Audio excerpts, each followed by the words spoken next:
Ang problema ho natin, kaya tayo nag-aaway-away, nasa isip natin yung mga sarili natin. Matuto po tayong isang tabi yung ating sarili at unahin yung iba.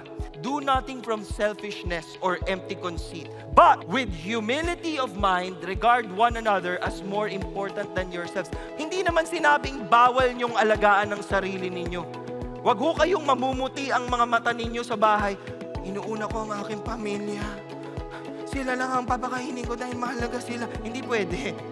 Aalagaan mo rin yung sarili mo, pero sabi, do not merely look out for your own personal interest. Hindi lang sa sarili mo ka nakatingin, but also for the interests of others. How do you practice humility? J-O-Y.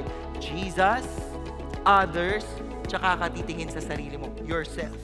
What a wonderful way to spell joy. That is humility. Pag inuna mo ang iba kesa sa iyong sarili.